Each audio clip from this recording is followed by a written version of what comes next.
My question is, you talk frequently about having the moral imperative to be rational, and yet as humans we're constantly carrying this evolutionary baggage which gets in the way of us thinking rationally. Are there any tools or behaviors you embrace to facilitate your rational thinking? The answer is, of course. I hardly do anything else. And one of my favorite tricks is the inversion process. And I'll give you an example. When I was a meteorologist in World War II, they told me how to draw weather maps and predict the weather. But what I was actually doing is clearing pilots to take flights. And he just reversed the problem. I inverted. I said, suppose I wanted to kill a lot of pilots. What would be the easy way to do it? And I soon concluded that the only easy way to do it would be to get the planes into icing the planes couldn't handle, or to get the pilot to a place where he'd run out of fuel before he could safely land. So I made up my mind I was going to stay miles away from killing pilots by either icing or getting them into sucked-in conditions when they couldn't land. I think that helped me be a better meteorologist in World War II. I just reversed the problem. And if somebody hired me to fix India, I would immediately say, what could I do if I really wanted to hurt India? And I'd figure out all the things that could most easily hurt India, and then I'd figure out how to avoid them.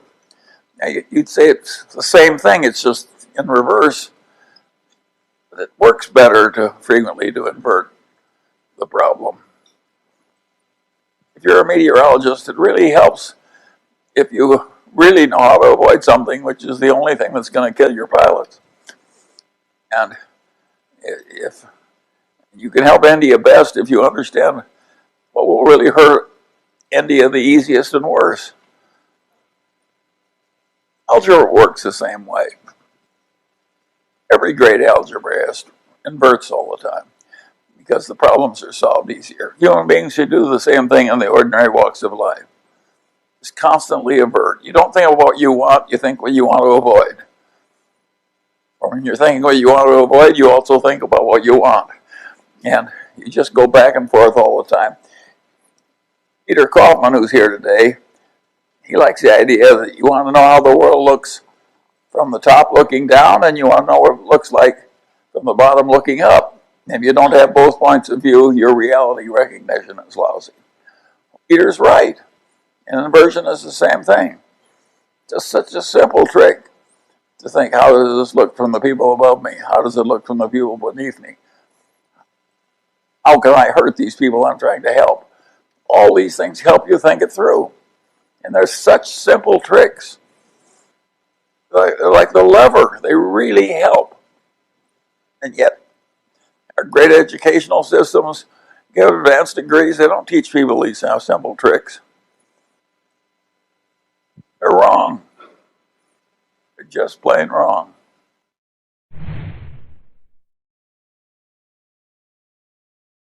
And in the last few years, with very low interest rates out there, it's been difficult to find opportunities for having a long-term compound interest-based strategy. So beyond investing in Berkshire, value investing, or index funding, where would you invite us to find opportunities for long-term investment where compound interest is really that force? Well, my advice for a seeker of compound interest that works ideally is to reduce your expectations, because I think it's going to be tougher for a while. And it helps to have realistic expectations, makes you less crazy. And, they say that common stocks, from the aftermath of the Great Depression, which was the worst in the English-speaking world in hundreds of years, to the present time, maybe an index has produced 10%, but that's pre-inflation. After inflation, maybe 7% or something.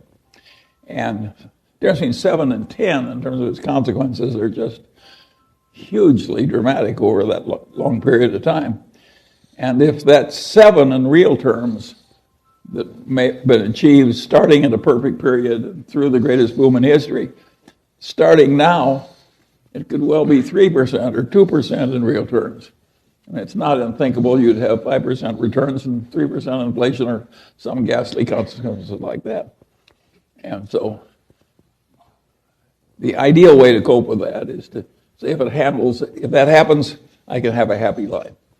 Because why shouldn't you be happy in spite of the fact that the civilization wasn't quite as easy as it was for my generation? And now beyond that, when it gets more difficult, how should you do it? Well, the answer is because it's going to be very difficult, you should work at it. And if all that gets you is 6% for a lifetime of work instead of 5%, you should be cheerful about it. If you want to hit it out of the park easily, you should talk to Jim Cramer.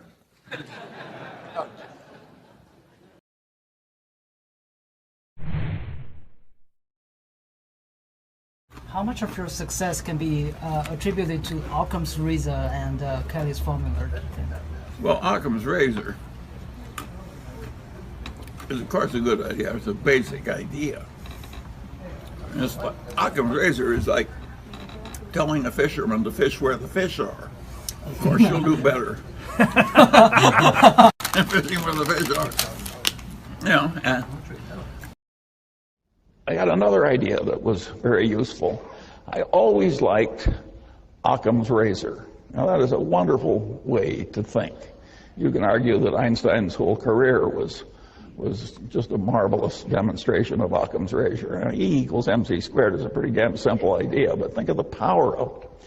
And then Einstein developed, some people say, a counter-corollary to Occam's razor. This may be apocryphal because I've never seen it in any original source I trusted, but I've seen Einstein quoted with this observation over and over again. Everything should be made as simple as possible, but no more simple. Well, if Einstein didn't say it, he should have said it, because this is a very sound idea. I later developed a supplement to that corollary. And my supplement to Einstein's corollary was that, about Occam's razor, was in messy social science, if the result you're observing is a Lollapalooza, look for a confluence of multiple causes.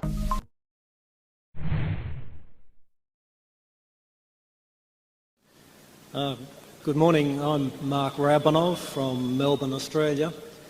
Mr. Buffett and Mr. Munger, I'd like to ask you, when you assess a business and derive its intrinsic value, how do you estimate the future growth of the business, and how do you decide what margin of safety to use? Thank you. The future growth in what, Charlie? Well, I have difficulty understanding that question fully.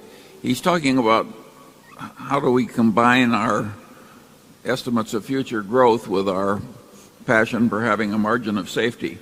Surely you can handle that. Well, I can certainly handle it as well as you can. Every time he laterals them off to me, he calls those audibles.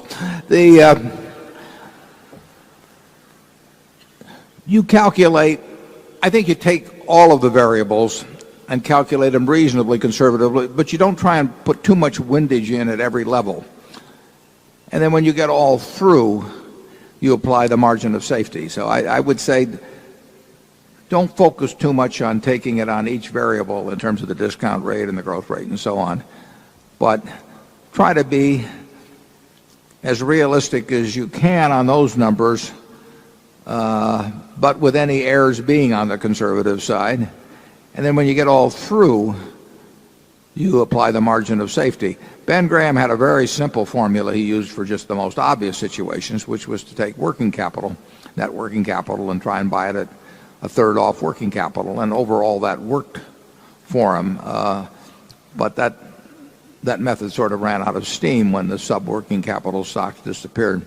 But it's the same thing we do in insurance. I mean, if we're trying to figure out what we should charge for, we'll just say, the chances of a 6.0 earthquake in California. Well, we know that in the last century, I think there have been 26 or so 6.0 or greater quakes in California. And let's forget about whether they occur in remote areas. Let's just say we were writing a policy that paid off on a 6.0 or greater quake in California, regardless of whether it occurred in a desert and did no damage or anything. Well, we would look at the history and we'd say, well, there have been 26 in the last century, and we would probably assume a little higher number in the next century. That'd just be our nature. But we wouldn't assume 50. If we did, we wouldn't write any business. So we might assume a little higher. If I was pricing it myself, I'd probably say, well, I'll assume they're going to be 30 or maybe 32 or something like that. Then when I get all through, I'll want to put a premium on it that now puts in a margin of safety. In other words, if I figured the proper rate for 32 is $1 million, I would probably want to charge something more than $1 million to build in that margin of safety. But I don't want to hit it at. I want to be conservative at all the levels, and then I want to have that significant margin of safety at the end. And I guess that, as I understand the question, that'd be my answer. And Charlie, you want to add to that? Yeah, that book, Deep Simplicity, that I recommended to you, says that you can predict out of those 26 earthquakes how the size will be likely to be allocated. In other words, there's a standard power law that will tell you the likelihood of earthquakes of varying sizes. And of course, the big earthquakes are way less likely than the small ones. So you count the math and you know the applicable power law and you guess as to how much damage is going to. It's not that difficult. If somebody says they really want to protect against a 9.0 or something like that, then is it one in 300 years, or is it 1 in 1,000 years? Well, you get really off the data points, but that is not what you're looking at in investments. You don't want to look at the things that are that. You don't want to come up with companies where you make the assumptions that they get that extreme, and you don't have to. That's the beauty about investments. You only have to look at the ones that you feel capable of evaluating, and you skip all the rest. Number 11.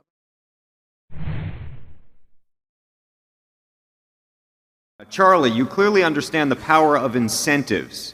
How do you apply this at Berkshire when designing compensation formula? When it comes to the system, our incentive systems are different, and what they try and adapt to is the reality of each situation. And the basic rule on incentives is you get what you reward for. So if you have a dumb incentive system, you get dumb outcomes. And one of our really interesting incentive systems is at GEICO, and I'll let Warren explain it to you, because we don't have a normal profits type incentive for the people at GEICO.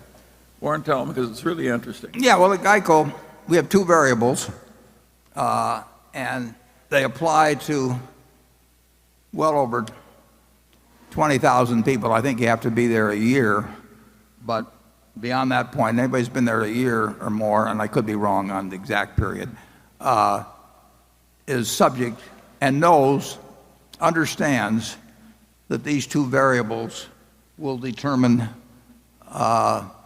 bonus compensation. And as you go up the ladder, it has a multiplier effect. It's still the same two variables, but it gets to be larger and larger in terms of bonus compensation as a percentage of your base. But it's always significant. It's always significant. And those two variables are very simple. I care about growing the business, and I care about growing it with profitable business. So we have a grid which consists of growth in policies in force on one axis, not growth in dollars, because that's reflected by average premiums, which are outside their control, but growth in policies in force. And then on the other grid, we have the profitability of seasoned business. it costs a lot of money to put business on the books. I mean, we spend a lot of money on advertising and all of that. So the first year, any business we put on the books is going to reduce profit significantly. And I don't want people to be worried about the profit if it's going that might be impaired by growing the business fast. So profit of seasoned business, growth of policies in force. Very simple. We've used it since 1995. We put a tiny little tweak or two in for new businesses or something. But it's overwhelmingly a simple system. Everybody understands it. In February or so, it's a big day when the two variables are announced and people figure out how they come out on it. And it totally aligns the goals of the organization in terms of compensation with the goals of the owner. And that's a simple one. The interesting thing about It's simple, but other people might reward something like just profits. And so the people don't take on new business that should take it on because it hurts profits. So you got to think these things through, and of course Warren's good at that, and so is Tony Nicely. Yeah, and just thinking about, somebody comes and says, well, you reward profits. You don't want to reward profits. I mean, alone, it'd be the dumbest thing you could do. You just quit advertising and start shrinking the business a little. And like I say, that people there know that the very top person is getting paid based on those same two variables, so that they don't think that the guys at the top have got a cushy deal compared to them and all of that. It's just a very logical system.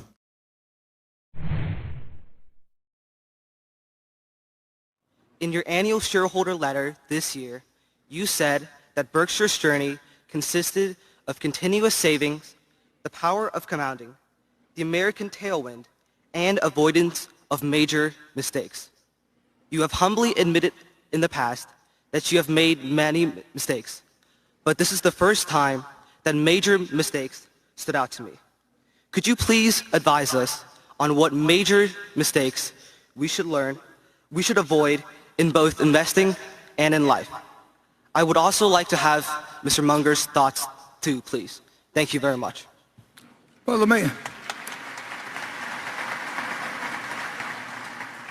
Charlie said the major mistake you can make, then you're lucky if you're in the United States. If you go around the world, you don't have a lot of choices in some places, but you should write your obituary and then try and figure out how to live up to it. That's something you get wiser on as you go along. The business mistakes, you just want to make sure you don't make any mistakes that take you out of the game or come close to taking you out of your game. You should never have a night when you're worried about investing. I mean, assuming you have any money to invest at all, and you should spend a little bit less than you earn, and you can spend a little bit more than you earn, and then you've got debt, and the chances are you'll never get out of debt. I'll make an exception in terms of a mortgage on your house, but credit card debt, we're in the credit card business big time, and the world will stay in the credit card business. But why get behind the game?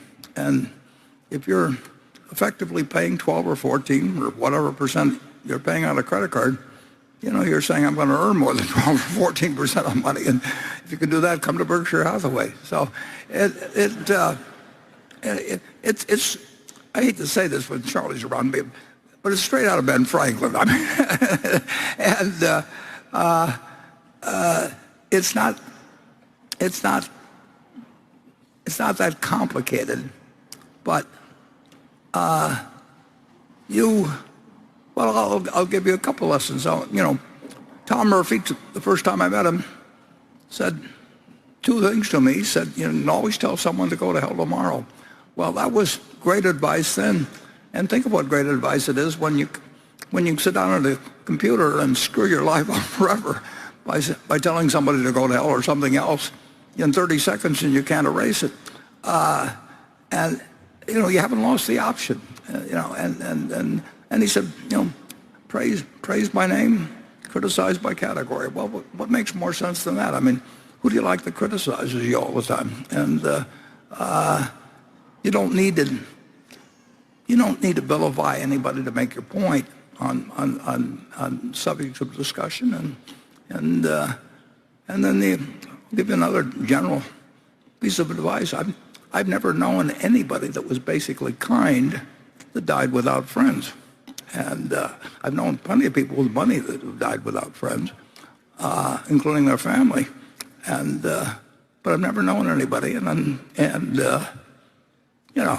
I've seen a few people, including Tom Murphy Sr. and maybe Junior, who's here, but certainly his dad. I never saw him. I watched him for 50 years. I never saw him do an unkind act. I didn't see him do very many stupid acts either. I mean, it wasn't that he was non-discriminating. He just decided that there was no reason to do it. And wow, what a difference that makes in life. Charlie? Well, it's so simple to spend less than you earn and invest shrewdly and avoid toxic people and toxic activities and try and keep learning all your life, et cetera, and do a lot of deferred gratification because you prefer life that way. And if you do all those things, you are almost certain to succeed. And if you don't, you're going to need a lot of luck.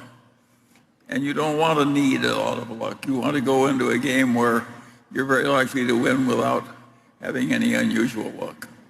I'd add one more thought, too. You need to know how people can manipulate other people, and you need to resist the temptation to do it yourself. Oh, yes.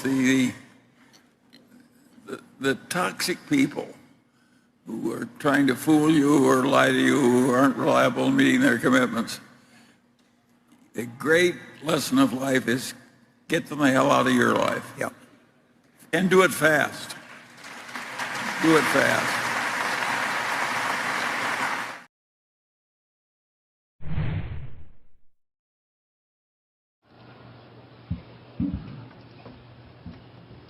Hi, Warren. Hi, Charlie. My name is Jacob. I'm a shareholder from China and also a proud graduate of Columbia Business School. Thanks for having us here. My question is, our world is changing at a faster pace today versus 40 years ago, and even more so going forward.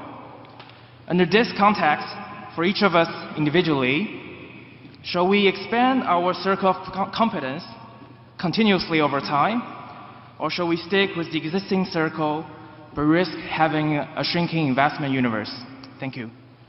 Well, obviously, you should, under any conditions, you should expand your circle of competence. If you can. If you can. Yeah, I've expanded mine a little bit over time. But if you can't, you ought to be pretty cautious. Yeah. You can't force it.